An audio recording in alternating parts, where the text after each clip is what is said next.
Good afternoon, ladies and gentlemen, and welcome to another edition of the Daily Friend Show. I am your host, Nicholas Lorimer, and today I'm joined from Cape Town by Mr. Michael Morris. Michael, how are you?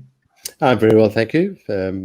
Glad to say it's gloriously sunny, so full of the joys of spring for the moment. Never sure how long that lasts. Yeah, up here in Joburg, it's actually very sort of cloudy today. It's we've had a little sprinkling of the first spring rains, which is quite nice. Although I hope that often if we get early rain, it seems like we don't get that much rain. So hopefully we do get a little bit more rain. And of course, also in Joburg, Mr. Gabriel Crouse. Gabriel, how are you? Good. It's I don't know. It's another exciting news week. Yes, it is. Much is afoot in this fair land we call our home. And the first is a story that I missed yesterday, but Gabriel brought it to my attention, and it is hilarious. So as we all know, the ANC is having some, shall we say, issues with human resources, namely that it hasn't been paying its staff for many months. 3 months. For 3 months. And this has gotten more interesting because the ANC staff have received help from what some might expect to be an unlikely source, which is, of course, the Democratic Alliance. The DA on Tuesday laid a charge against the ANC over the ruling party's alleged failure to pay unemployment insurance fund contributions to the state. One of their claims is that the ANC has been deducting UIF contributions from workers, but since 2018 has failed to pay it over. DA MPs Michael Carter and Michael Bagram said if true, this would constitute a criminal offense in terms of the Unemployment Insurance Contributions Act of 2002 and the Tax Administrations Act of 2011. As a ruling party, the ANC has a special duty to serve as an exemplar to other employees. And as the ANC is being accused of criminal behavior by its own staff members, the matter requires urgent investigation by SAPS. The DA says that the ANC owes apparently 18 million rand in PAYE contributions, which of course I think was what kicked off this whole mess to begin with, is that the ANC suddenly had to pay all of these contributions from its tax contributions, and then got into massive financial problems. So Gabriel, let's start with you. It really does seem like the wheels have just all of a sudden completely fallen off the ANC. They were looking very wobbly for a very long time, but you know, when something's wobbly for a very long time, you start to think, oh, maybe it will never fall off, and then all of a sudden it all did. Yeah, no, I think this is hilarious. I mean, I imagine if you tell anyone that's not South African, here's what's happening. The opposition party is suing the ruling party to get the ruling party to pay back its taxes for its staff's pensions. No one's people are going to think this is the start to a very convoluted plot about upsy downsy, topsy turvy politics. Okay, but it's actually happening, and it is hilarious, and it is, as you say, Nicholas, a kind of lifting of the outer skin of the corpse, and then you see inside little maggots crawling around. It smells terrible, and there's a gross side to it too. There's a really harsh human interest side to this too. I think that there is something amazing about the ANC staff who, for months, carried on going to work. Who didn't go on strike until after the election deadline for candidate nominations, who were sweating long hours and missioning away to try and get names onto the list, and are just being kicked in the teeth by their party. I saw an interview with the DA leader, John Steenhuisen, where he said he was trying to be sort of avoid smiling, I think, about the sort of political opportunity here, and trying to make the serious side of it, of the case for why to do this. And one of the points there was, beyond just the interest of the ANC members, think about every private company out there that's watching this. The message is clear: if the ANC doesn't get punished, that you don't have to pay your taxes if you don't feel like it, and you're friends with the inside track guys. I think that's very dangerous. It doesn't mean that people will just be able to give up doing it, because not every company is being run by an insider. But it will mean that kleptocratic, nepotistic, rainbow oligopoly cartel,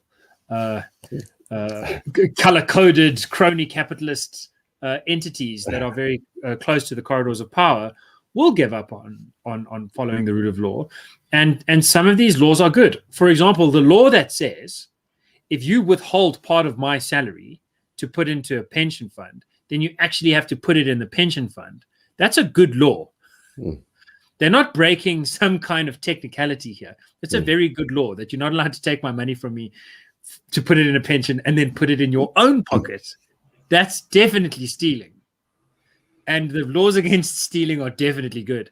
So when the ruling party is openly breaking those laws and being accused of that, at the very least, by its own staff, I think it is important to step up. SAPS doesn't seem to have done it. So good on the DA for taking the opportunity. It feels like one of those moments where a smaller political party, I'm thinking Action SA, I'm thinking COPE, I'm thinking whatever the other ones were, if they were quicker, they might have gotten there first, and that might have been good for them.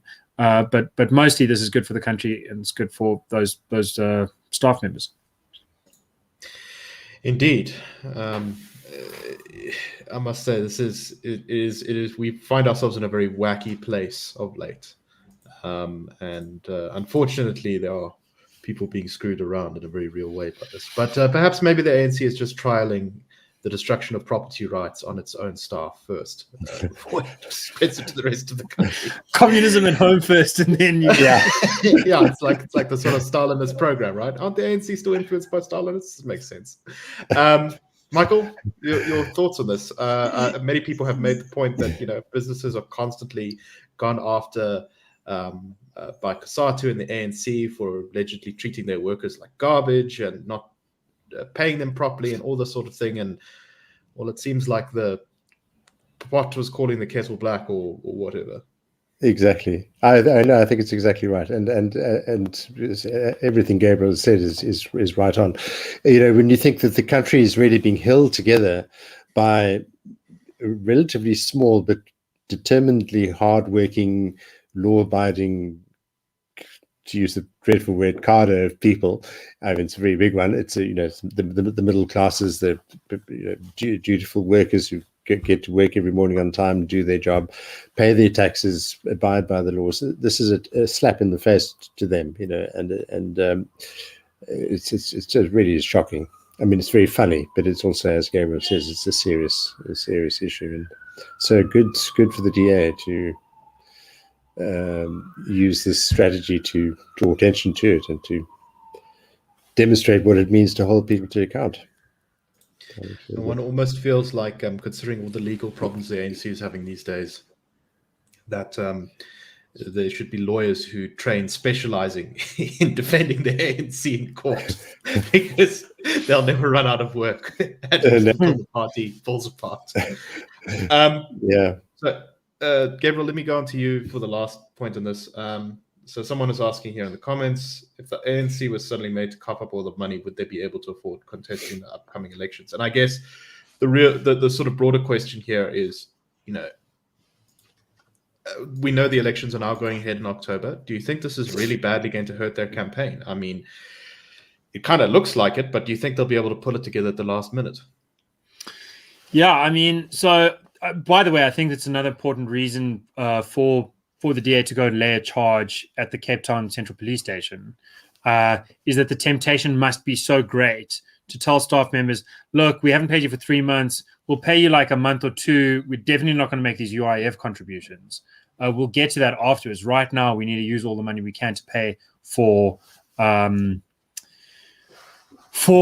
campaigning. Now, if that's illegal, then you can't do it. And if you're doing it without the staff's permission, then you definitely can't do it. If the ANC had the money, presumably it would have spent the money on staff salaries. It's hard to see it holding on to many reserves while not spending staff salaries. That being said, the ANC must have some reserves. What it's doing right now is selling off assets, according to it, and collecting money through a sort of widespread fundraising campaign. We have very little idea of how successful either of those have been. Although, if you put your toe in Twitter, it seems like the sort of put 20 Rand in the jar campaign has not gone very well. Most people's response has been, well, why doesn't William Kiese give some of the sports cars back first? And maybe I'll give you 20 Rand. Okay, but here's a worrying thing is the ANC selling off of its assets. I hope that those sales are scrutinized as they ought to be, because the problem is not that people don't want to give the ANC money. People have been giving the ANC money for generations, okay? And certainly for the last 15 years, big time. They spent R1 billion on the 2016 local government election. That wasn't hard for them to do. Thing is, people don't want anyone else to know that they're giving the ANC money. On the back of all the revelations we've had of what it's like to be financially embedded with the ANC, that's understandable. You'll be investigated, basically, or at the very least, credibly suspected. So instead of giving the ANC money or gifts in kind, what might happen is you buy an asset from the ANC that's worth 10 and you buy it at 20. So it's worth 10 million, you buy it at 20 million or whatever it is. And then that way you're effectively giving a free 10 million to the ANC, unless someone can kind of figure out that there's been this effective money laundering. That's a classic way for money laundering to go. So I don't know that that's happening. I'm just saying that this is the kind of thing that one expects to happen wherever you have the set of problems that we have here. And so there ought to be scrutiny there. We'll have to see, and maybe that segues us to the next question, what the state of play is really in the upcoming elections, given the IEC's moves. Indeed. And so with that delicate segue, a certain Mr. Gabriel Crouse from the Institute of Race Relations put out a media statement this morning. It's a good chap. I've heard of him before. Saying that the IRR is, as part of its Save the Vote project, is considering going back to the Constitutional Court to, oppose the reopening of candidate lists that the IEC has decided to do. It looks like maybe simply as a means of bailing out the ANC from the consequences of its staff problems. Gabriel, can you tell us about what you were about? Yeah, so let's just remember the IEC wanted to completely burn the deadline and have the election sometime to next year, maybe, if we've got community immunity, whatever that is. In February, COVID permitting. Once COVID goes extinct, then we'll have an election. Okay, that was basically what the substance of their appeal asked for. Concord said no. So then the IEC and the Concord said, as we have said at the IRR, look, you did a terrible thing between Dlamini Zuma and the IEC. You proclaimed the election early, which meant that there wasn't a promised registration weekend. You have to go back and let the people register that were promised to get a chance to register. And this is for poor, this is for people like me. I registered on a voter registration weekend. I probably could have gone online and done that if that had been an option at a time. This is really meant for like meat and potato voters. And the court gave quite clearly worded instructions about how to go about doing this. INC said, well, we're going to just start the whole process over and reopen the candidate nominations. Even though it said to the Concord several times that we can never do that.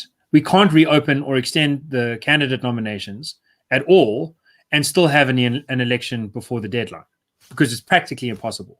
So they told the court it's practically impossible. Now they're saying they can do it easily. Sounds a little bit like they lied to the court, unless they've discovered a new invention in how to make elections work really well in the last few days that I'm not aware of. I look forward to learning. The argument that's been made by the IEC and alluded to by Cyril Ramaphosa in the media has been that here's this terrible situation we envisage.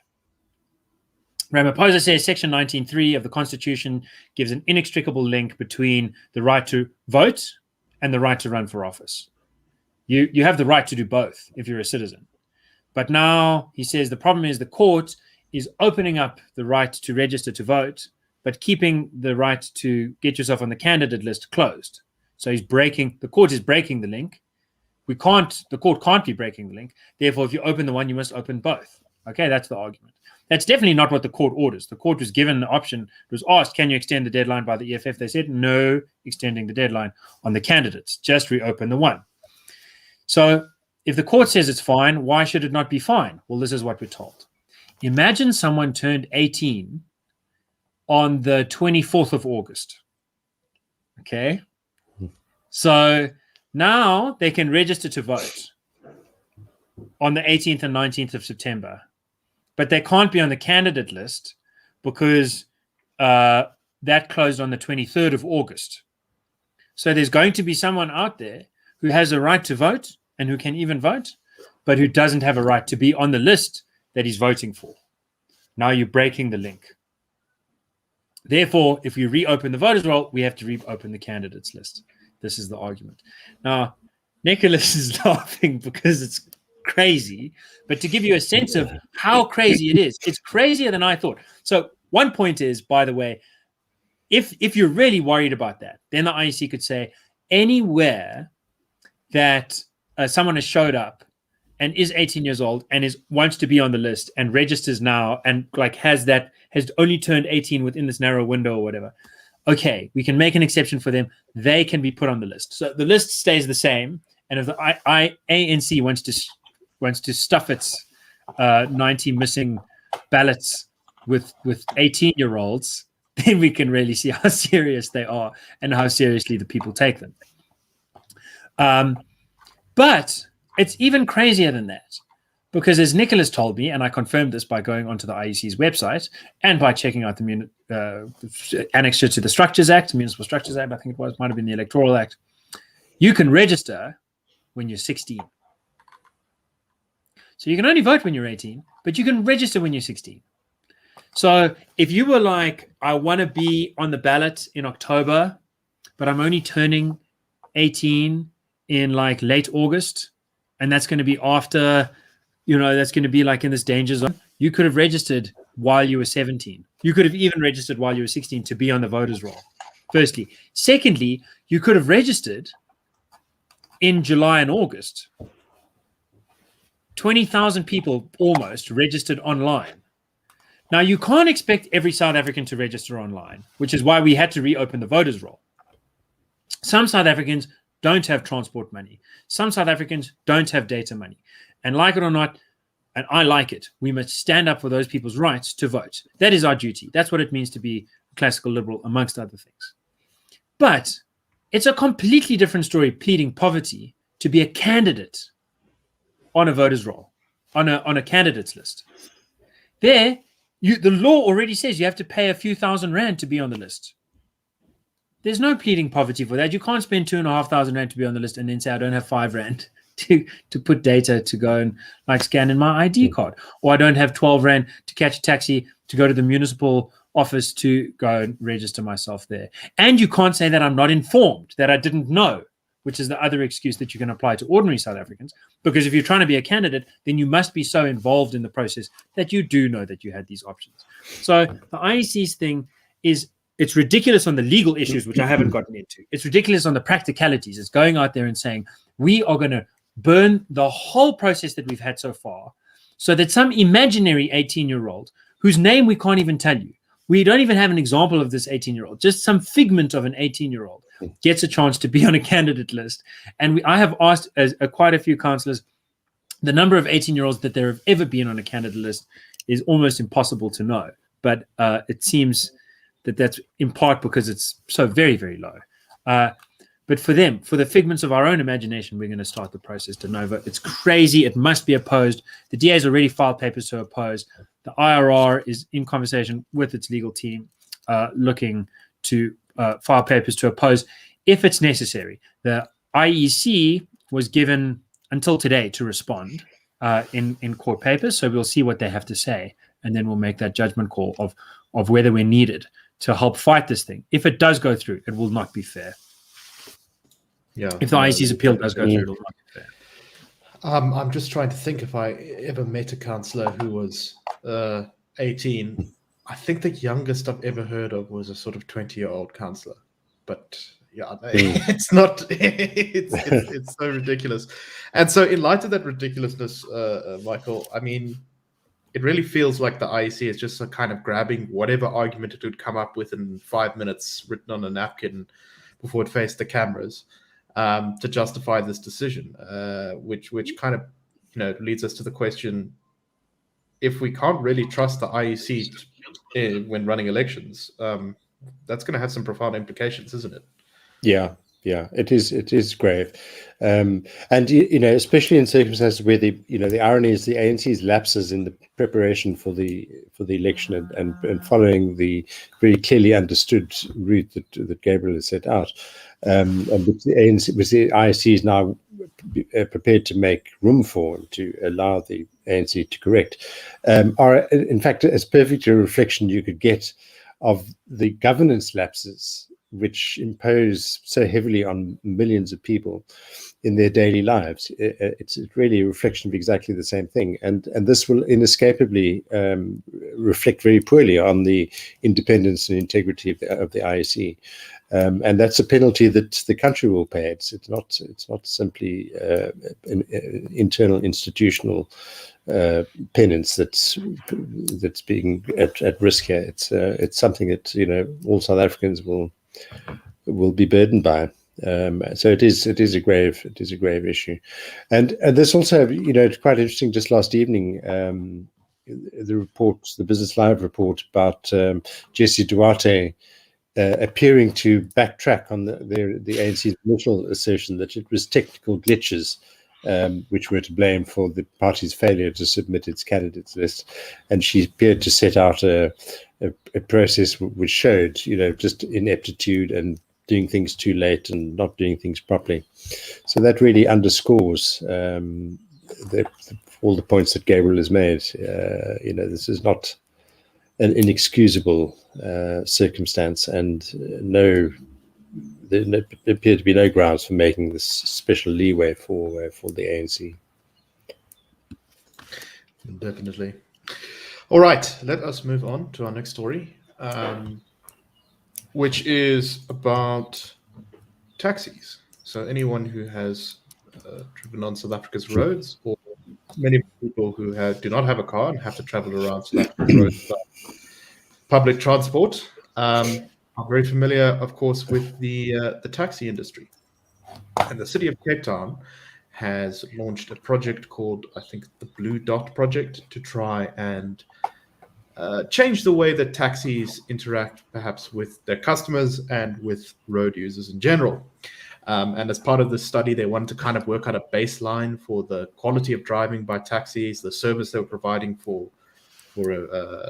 customers, and also how other road users saw them. So studying more than 700 minibus taxis, they found that on average there were 26 daily speeding and harsh driving incidents. The data was collected in June as part of working out sort of where we're at currently. An average of 12,000 harsh driving incidents, that's braking, acceleration, cornering, per day, were also detected in June. And I think it amounts to something like a significant number of problems for every single taxi was involved in sort of like 20. Yeah, so if I could just jump in on the numbers there, I think it was 5,000 incidents per day of speeding out of 700 taxis. Correct. So you can do a small little mathematical, and it's like 7 speeding incidents per day per taxi, somewhere around there. That'll give you 4,900, and then 12,000 harsh braking moments. So in terms of the Discovery Vitality program, I don't think the premiums would be quite high. And on top of that, they also asked 7,700 customers and 6,000 other road users to rate taxis, and apparently about half of these rated services as very bad to bad. And the top issues identified were dangerous driving, unsafe lane changes, and unsafe stopping. Well, that seems to be pretty much, I think, what anyone who's actually been on South Africa's roads is very familiar with. This is not news to us. But it's quite an interesting project because it says that basically the attempt here is to kind of change behavior in the taxi industry. The Cape Town government is going to give them driving and service training, as well as incentive payments for good behavior. Michael, what do you make of this? I mean, potentially, I think it's a very positive start. Getting a sense of what the problem is, getting the buy-in from taxi drivers and operators, and involving the people who use the taxis. I think it's potentially a good basis on which to build some kind of program. Just before I talk about taxis in particular, it just struck me this term "harsh driving" tickles me pink, and I think of all the contributions that South Africa has made to the Oxford Dictionary of World English, and I think harsh driving has got to be something that I hope gets taken up. It very strikes me, but it is, it's how people often experience driving alongside or near taxis and in them, is that it's a kind of harsh environment. So yeah, I mean, potentially, I think it looks as though the Western Cape government has kind of looked at this quite carefully. The idea of incentive payments is intriguing. We don't really have any idea of how that works and the quantum of cash that could be given as a reward. But it's kind of a real world solution rather than all the other highfalutin ideas that possibly just sail right past the operators and the drivers. Here is something very direct. If you behave well, here's an incentive. I mean, the figures are quite shocking, but as you say, not really surprising. And I thought it's worth just mentioning also that we in fact commissioned quite a substantial report last year, I think March last year, by UIF on the taxi industry, and it's certainly worth, if you're interested, to go to the IRR website, irr.org.za, and have a look at it, because it incorporates a lot of key things about the taxi industry. One is that millions of people depend on it, so it's not something that we would, in fact, even wish to see go away, because it does provide an essential service to millions of people. It arose in the late years of apartheid and addressed some of the very grave deficiencies in spatial planning that we inherited from apartheid, and yet it does have all these problems. And just recently in Cape Town, of course, we had a taxi war that claimed, I think, upwards of 20 lives over a number of weeks. So we're very conscious of the problems, and particularly from the point of view of taxi users. I think that's really where the focus ought to be. And Ivo makes the point. I mean, one of the points he makes, which is quite interesting, is that the whole taxi industry is, as he puts it, an excellent case study of how a free market spontaneously provides for the needs of millions of customers, even when they're poor and even in difficult circumstances. So there really is something there to work with, and the question is, how do we go about that? And I certainly hope that this Blue Dot project does, show a way to make improvements that register in the lives of daily commuters. So yeah, I mean, potentially very, very positive, and we just hope that it does bear fruit. Gabriel, what do you make of the scheme? I agree completely with Michael. Taxis are really part of our DNA, and it would be nice to have the industry work better for customers and for other people who drive. Yeah, no, that's a must. I'm always surprised when taxis aren't as good in Cape Town as when there's taxi issues in Cape Town, but because I spent most of my taxi riding life in Joburg. First time I got in a taxi, it had a side gear shift, sort of like where the indicator is on a car, and he couldn't shift the gears without also turning the steering wheel. And the steering wheel was a plier. I've been in a very similar experience. Whereas in Cape Town, so that was mostly, but in Cape Town, often the taxis had two operators. So the driver and then the guy who takes the change and gives you change and advertises the thing. They were always cleaner in my limited experience. I only lived there for 6 months. So I don't know. I think it's exciting. I think it's really cool. I do, as I said to you guys beforehand, think that it's terribly painful. There's a painful irony in the English language, which is that the word taxi and the word tax are right next to each other in the dictionary. But in South Africa, they're very far apart in all other ways. I do think that it's a wonderful industry, but that it needs to be legitimized. And that means getting things. It means giving things. It means sort of playing the same game that we all have to play. And that's a piecemeal, step-by-step process. It's not going to all be roses tomorrow. And building that trust is important. So that's my final thing. But I'm not going to let the show go without saying a shout-out to the Daily Friend commenters today, especially those who are outraged at the idea of a vaccine mandate. I myself am opposed to the vaccine passport idea, and you can see that in the Sunday Times. But we had a columnist who made a contribution the other way, and we elicited a very exciting response. And I think it's pretty exciting to have such excitement. It's like a cappuccino in my day. I quite agree. But I must just ask you, you don't have Garchies in Joburg? The Garchi, the guard. Is that what? No. Yeah, no, in Joburg, you've got to open the door yourself and then hope that you can figure out how to close it before the thing's gone away. And if you go there with the 100 rand, I've been dropped off in a very awkward situation for trying to pay a taxi guy with a 100 rand note. And he was like, I'm driving this thing. I don't have change for you. Get out right now. I was like, it's late. I'm going over there. He's like, get out. In Cape Town, they got the extra guy. Yeah. The indispensable part. And they as the taxi stops, they hop out and they shout the destination. Yeah, they tell you where you're Mowbray. And they often also assist with a bit of traffic control as well. They'll stick a hand out of the window to stop you. We're coming this way now. So it's, No, it's so exciting. And sometimes they even play music. Yeah. No, exactly. In Joburg, as our tech guy Alex says, responsibility is press ganged onto someone in the passenger seat. Okay. Anyway, that is all the time we have for today. So thank you very much for listening. We hope that you enjoyed the show. Please support the IRL. Please check out thedailyfriend.co.za for opinion, news, analysis, and all that good stuff. And we'll see you and fight tomorrow on the Daily Friend Show. And fight, yes. Cheers, everyone.